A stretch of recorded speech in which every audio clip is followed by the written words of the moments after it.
Welcome to the Toffee Blues, your source for all things Everton, and welcome to the match preview segment for Wolves versus Everton. Monday night game. Everton looking to bounce back from a horror show last weekend against Watford. And let's be honest, I think this is a must, certainly a must not lose, isn't it? I'm joined by James Pendleton from the Babbling Blues. Welcome to the show, James. How are you feeling going into this one off the back of 2 defeats? Bit of a silly question, really, isn't it? My anger's quelled quite a lot, to be fair, because I think I mentioned when you asked me wanted to come on. Yeah, I know. I think I mentioned it when I wanted to come on, when I got asked to come on the review for the Watford game, that my car broke down as I was on the way to the game. So you can only imagine what I was thinking at 5 o'clock, £300 on a new clutch, and then Everton getting absolutely spanked at home by one of the worst teams I've seen in the Premier League for the last few seasons. So I've not thought about Everton all week. It's been quite nice, but I am looking forward to getting back at it. And I just hope it's exciting. I hope there's a couple of different faces playing. I hope obviously there's a couple who aren't playing. I think we can all probably imagine who they are. But yeah, I think by this point, by the Thursday or the Friday after a bad defeat, I'm rearing to go again by now. Yeah, I can see your side of it, but equally there's my side of it, which is I'm not like, I really just can't get any enjoyment out of it at the moment. It's really difficult to be interested in it at the moment, watching the absolute dross. And I mean, it's not necessarily some decent players there as well, but it's just this team that lacks spirit and lacks character. It's just sickening. I've never seen such a mentally weak team in my life. I think as well, it's that compiled with, I was talking to a fellow in work who's brought out, and we were both saying it's that compiled with the fact that we're very unlucky with the injuries we get. Like, I know obviously you shouldn't lose 2 players and then look really, really bad like we normally do, but the injuries we get to key players season on season is getting silly now. Longish term as well, 6, 8, 10 weeks, whatever they are, to Calvert-Lewin. Richarlison's been out for 4-6 weeks now. Just coming back to Corey, still out, obviously. It's that, and then you see teams like West Ham being really good, and like Leicester being, I know Leicester haven't been great, but they still look a lot better than us. It's teams like that doing well. Wolves a couple of seasons ago, as another example. It's hard watching other teams do, or I just wish we could do. Talk about injuries, talk about Leicester. We should be so much better than Leicester. They've had countless injuries, and they just look so much better than us constantly. It's so frustrating, and I just think that's probably why. Yeah, we're all feeling quite defeated now, but I'm sure if we win on Monday, it'll change the spirit quite nicely, I hope. I don't think it will for me, to be honest with you. I think it's going to be a long time before I can really get any kind of optimism about Everton. I think that could potentially return in January if a couple of decent signings came in or a couple of current players were shipped out, to be honest. That'd be a good for me. I know that sounds cynical, but to see some of the current players be booted out would be a boost to me that we're heading in the right direction. But until that point, I don't feel any kind of optimism towards Everton's prospects this season or in the future. I need to see some evidence that we're getting our act together and, having a proper 1 recruitment and 2 fire sale of players who aren't cutting the mustard. I know it's players who we haven't even seen for ages, like Sigurdsson, and Delph and Kabamin, and like Moise Keane winds me up still. The fact we let Leos and Kunka go on loan, it's things like that. Players I haven't seen for ages, that they're the ones that are winding me up. As much as the likes of. You look at Tom Davies' example for the weekend, and then Ben Godfrey, and then whoever else want to put the finger of. Obviously, Iwobi and Rondon, probably the 2 main ones. The team it's not very likeable, is it? I think that's the issue. It's not very likeable. It felt quite good when everyone was fit, and there was Decore and the 2 strikers, and Gray and Townsend, and Mina. But then, as I say, Mina's out, Decore's out, Calvert-Lewin's out, Charlton just getting back. And then from that point, the team just goes off a cliff, and as you say, all the players that we don't like, and there's plenty of them, they seem to get a lot of game time, and it's sickening. That's what it is. But I think what's more sickening for me, like you say, the team isn't that likeable, but it's the bigger picture for me. It's more that there's no sign of this changing, that the club's still being run like a circus, and these players are still being allowed to get away with just shambolic performances that they're putting in namely Watford. I think Watford's probably one of the lowest points I've seen in recent years, and that it really is saying something when you consider some of the dross we've had. I think that was. I think for Everton fans of a certain age, it probably isn't the worst. If you I think probably Norwich when Okoku scored In the all those 90s, goals. yeah. I think that probably caps it because, well, we were going to get relegated. We I think a lot of people probably left that game thinking we were pretty much relegated. Doesn't quite feel like that now, but I think because games like Atalanta, when we got battered by them, and Arsenal, I think a few weeks prior, and that was also 5-2, funnily enough. It was games like that. I was already quite defeated. Now it was like you have a bit of optimism was building up, and then the last couple of weeks has just absolutely killed it. And then, I mean, that performance. Thankfully, as I say, I'm glad my car broke down. I'm glad I didn't have to watch it sit through it because from what I've seen, it was absolutely tragic, wasn't it? Yeah, thankfully I didn't watch it all the way through anyway, so I got away with the worst of it, I think. But yeah, it's still one of those. It's tough to take, and at the moment the club feels like it continues to be a laughingstock. It really is. It's an absolute laughingstock of the league, and I know that we're not bottom and getting beat off everyone, but in terms of what our club aspirations should be and what we want to see from our team and where we have been even in the past when we haven't necessarily won anything under Moyes, even like when we were a very respectable club, to go from that to being an absolute laughing stock and being run like a circus it's just disgraceful. And I think the head should be rolling at Everton, to be honest. There really should be more people, like, to be honest, there should be actors coming down on certain members of the hierarchy. It's one of them. We don't even know who the root cause of it is, to be honest. There's that many people who we can blame for this. You can't even point the finger at one specific individual. But I think the club needs a fresh start. Yeah, you see this week, I think this is a prime example. Jose Baxter's been on the back end of all the stick in the world this week, which, whether rightly or wrongly, that kind of surmises all the issues of that. We've just let some lads come in and just get a good job at the club for absolutely no reason. It's like we're not taking it seriously. I remember when I was a bit younger, I used to think, oh, it's great seeing all these ex-players and people who've been involved with Everton being there at the 23s or whatever. But as you grow up a little bit, you sort of realise they've done nothing to even earn this role. They've done nothing. There's no pedigree there. There's no direction.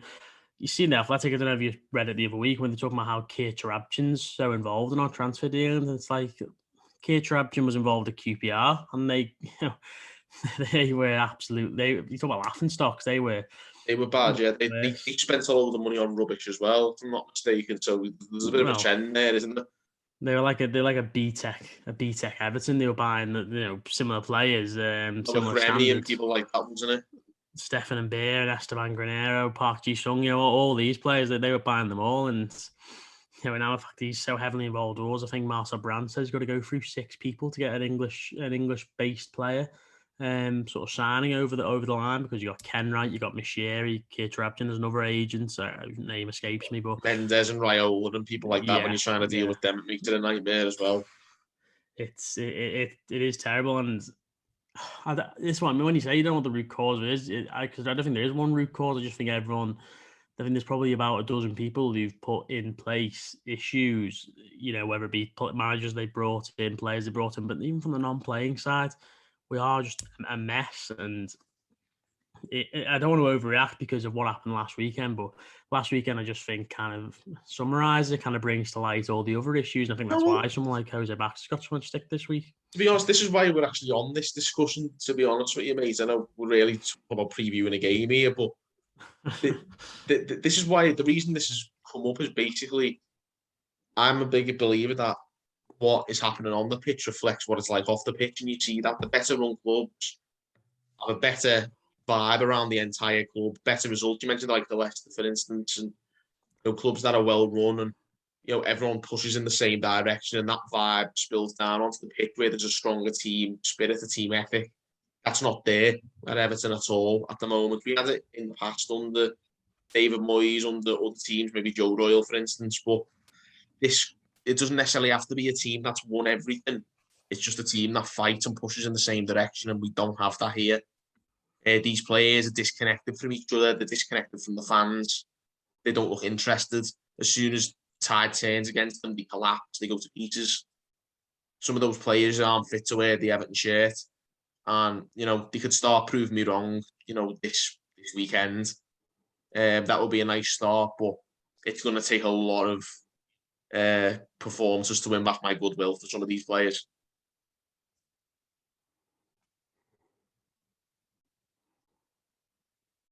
Well, I think it just feels like there's some players are at this sort of right at the end of their tether now and right at the end of their Everton career, but how late it comes for us, I'm not sure yet, because some of them just absolutely drifted through this club, taking so much money off of us, putting so many poor performances, and it's just so frustrating. And I think, but what I would say is though is you talk about these clubs that are better, run behind the scenes, and it makes a difference, because you see Wolves are doing so well from the Championship. They were better than us, and I think the first two seasons, and Leicester. But I look at West Ham; they were a circus a few years ago. They were an absolute circus. And I remember when they had the fan run on the pitch. They had 3 different fans run on the pitch, got spanked at home by Burnley, and then there was a massive protest. But then David Moyes was the man who came in, turned all that around, and now they look great. And I just want us to be able to trust the process and get all this crap out the way. Get the likes of Delph and whoever else who's draining the club sorted from the very top, and then I just think results will follow. And it's whether it's Benitez or not, I don't know. I don't really want. I don't.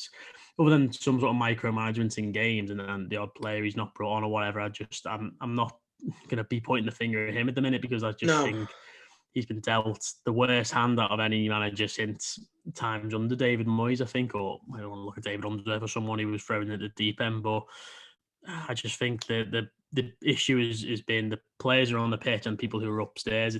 Maybe it's not always a dugout. Maybe we need to stick something out now the way West Ham did, because things weren't great under Moyes at first.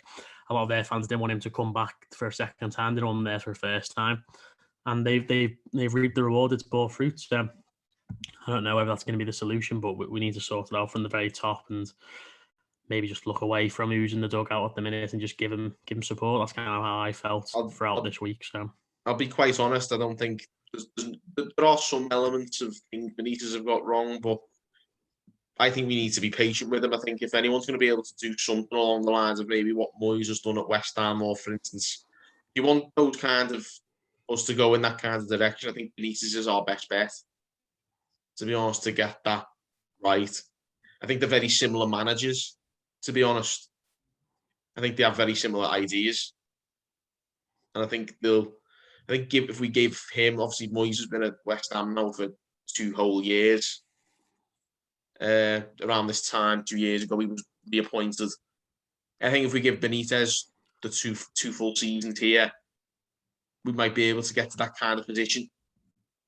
But have the fans got the patience for that, especially with Benitez's past, shall we say? That's where it's a bit of a recipe for disaster, in terms of, because people were always going to turn on him a lot quicker than they turned on anyone. But also, we can't kid ourselves. People were going to turn on anyone after a 5-2 defeat to Watford.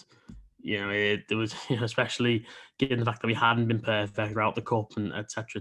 And I do think some of the anger and the vitriol was towards. I don't think it wasn't centered entirely on Benitez. Whereas when again, another 5-2 game, the Arsenal one, when Koeman got sacked, that anger and sort of frustration was angled, I'd say 90% at Ronald Koeman, because people wanted him gone and felt that if he went, he's the rotten apple, we'll get someone else in, then we'll be fine. But it didn't happen, and we ended up with we ended up with Sam Allardyce, didn't we? So I do feel as if the anger and the frustration on Saturday, a lot of it was directed more towards the players than to the manager, because and correctly so, by the way, correctly so. Yeah, correctly so, absolutely. Because I think it was the 4th goal is one of the worst goals I've ever seen in Premier League history, and that's nothing to do with who the manager is. It simply isn't. It's about the 3 players who shot out of tackles, the 2 players who ran into each other to let the ball get to Josh King. They're the ones who are at fault for those sort of minutes in the game. It's nothing to do with the manager. I think that was as clear as indication as any that the players let them down big style on the weekend. Some of these players, to be honest, there's no other way of them than cowards. Some of them. some of them, not fit to be anywhere near an Everton shirt. Never mind that, a Premier League shirt. Shouldn't be anywhere near. You say that, but then they go win the Championship, and if they carried on like that, they'd be eaten alive there as well. So I don't know. Some of these players just need to take a look at themselves and, think, am I really adhering to some sort of professional standards here? Because they're just not meeting that at the moment.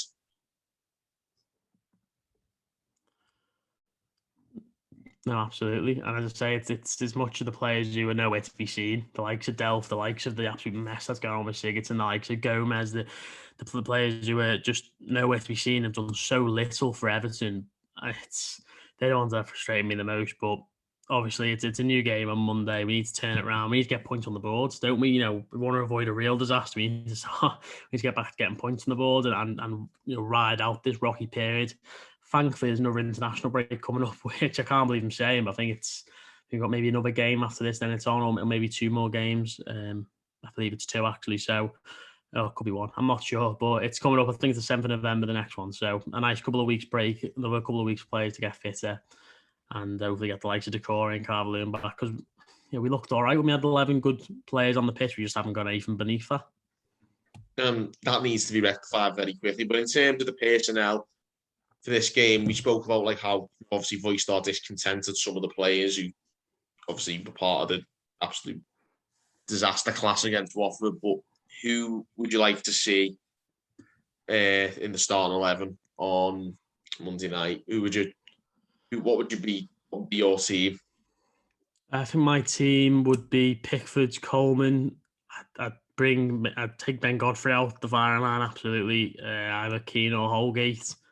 I'm edging towards Holgate, but we need Jamie to be fit, and it doesn't look like he's going to be. If he is fit, then absolutely he goes straight back in.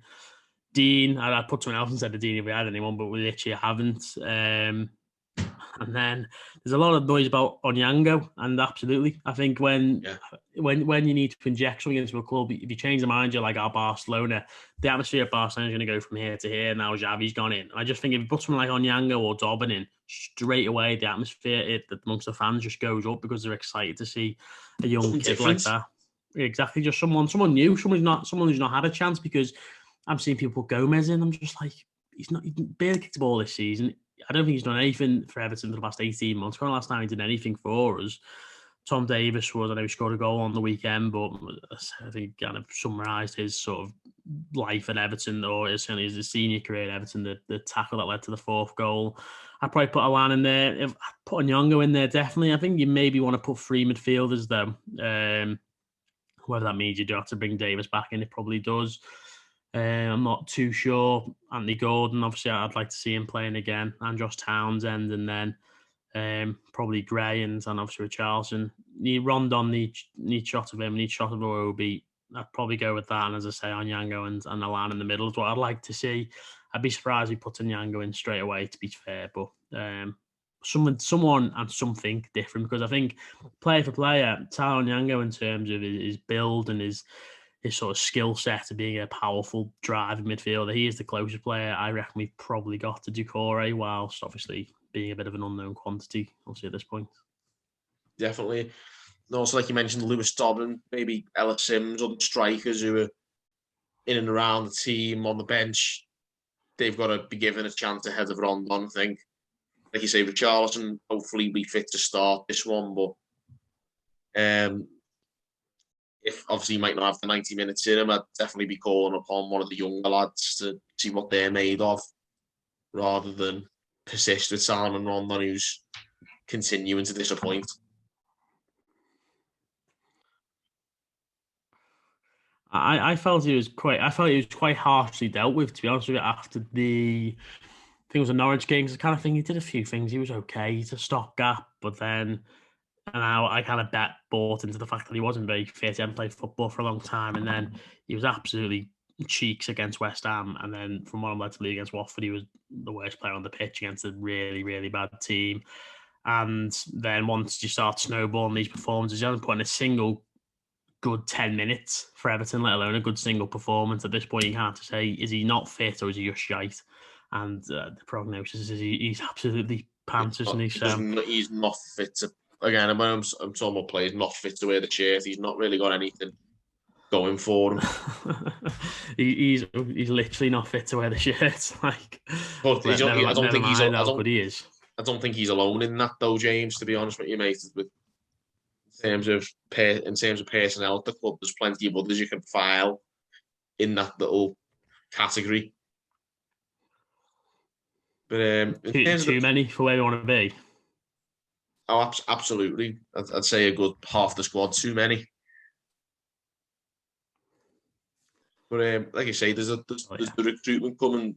Like the recruitment drive needs to be better, and it needs to start in January. To be honest, we need to get a couple of players in, cheap as they may be.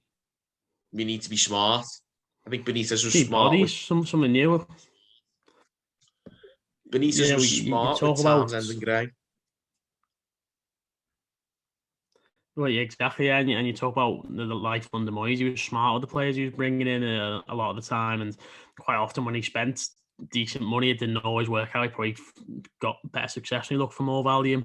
Townsend and Gray weren't gems. They weren't players out of consciousness. They weren't unknown quantities. They were players who were cheap. They statistically and on the data they filled particular roles. And I think if we'd had more preparation with Benitez, I think we could have got more signings like those two, but we ended up panicking, getting Rond on him. We had tried to get Luis Diaz, supposedly. We had the whole Hammers situation. I just think even getting Hammers wages off the books just instantly means why can't we go and sign them a player for a few million quid who should just instantly improve the squad in the same way Gray and Townsend have? I think as well, you're talking about, go back to West Ham very quickly, how they've built year on year the squad and improved it.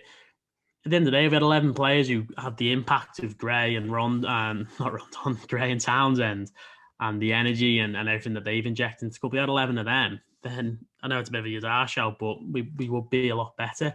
Why can't we go get another 2 or 3 in January and then just really inject a bit of quality into this team? Because the 11 I've just reeled off there, it's not a good first team, is it? It's not a good starting XI whatsoever. No, not at all. But yeah, in terms of the opposition as well, Wolves, how can they hurt us? I think they've been kicking on quite a bit. They've had I think it's 4 wins out of 5 they've got now.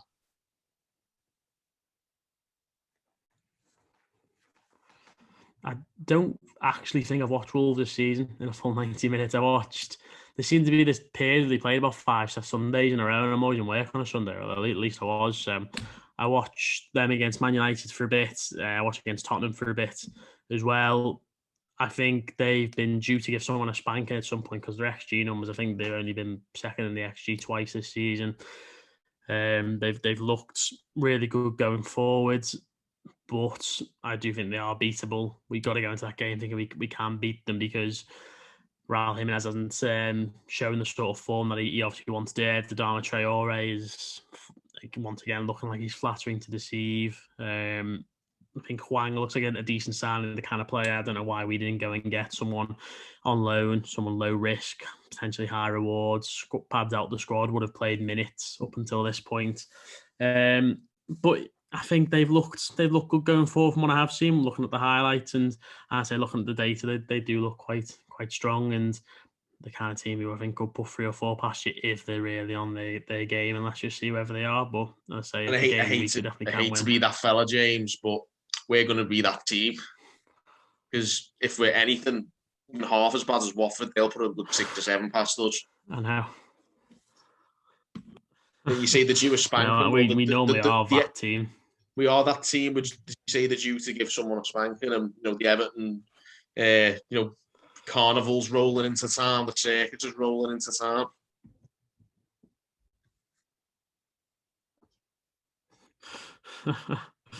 Yeah, exactly. Yeah, and this is where Benitez is going to earn his money. This is where we're going to look and see, is this the manager that we desperately need? Is this the manager who we hope he could end up being the man who can sort of turn us around as a football club? And it's these sort of results which I think are going to sort of go on to define him as his time at Everton, can he learn from the mistakes? Because the managers of previous years and eras, they were just misery compilers.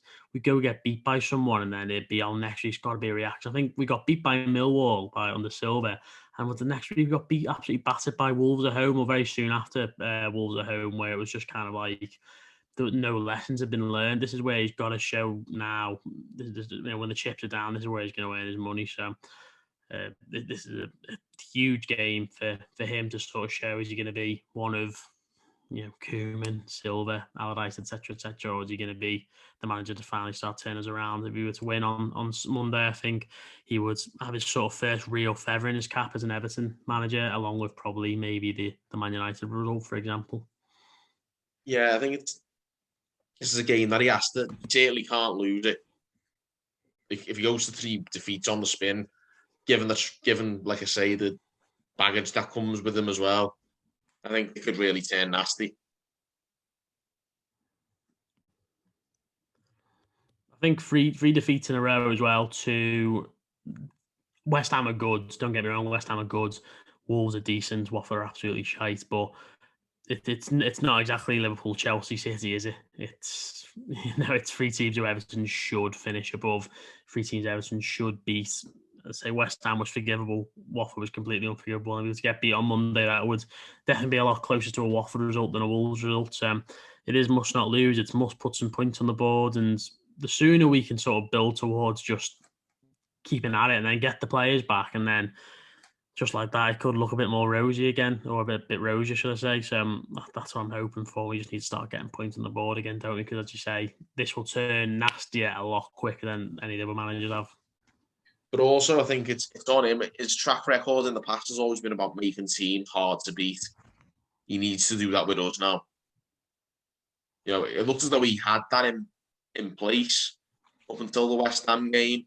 He needs to get that back and quickly, because that's is sort of redeeming quality. If the chips are down, we know he'll make us hard to beat, and that needs to be. We need to be a lot more mentally tough and a lot more solid.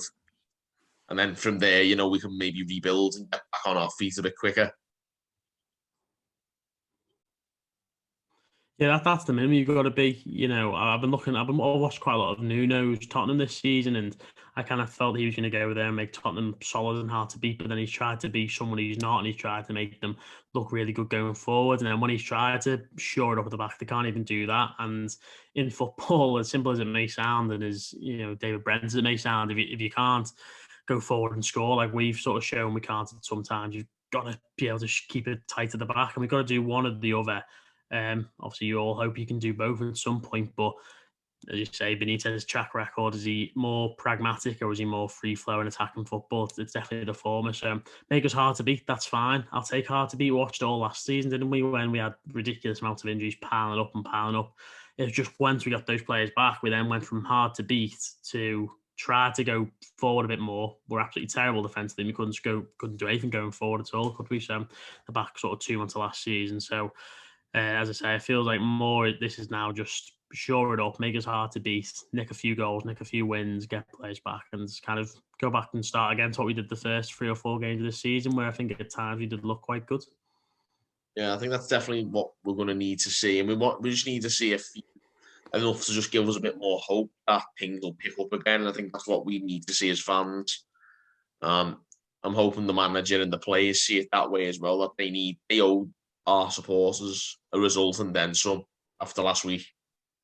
They need to go out there and show what they're made of. Yeah, I'm delighted this game's not at Goodison, by the way.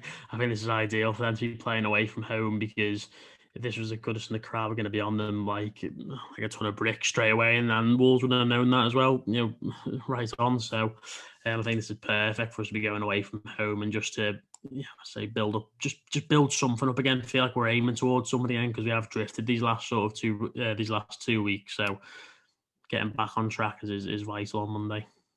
Yeah. So with that in mind, prediction.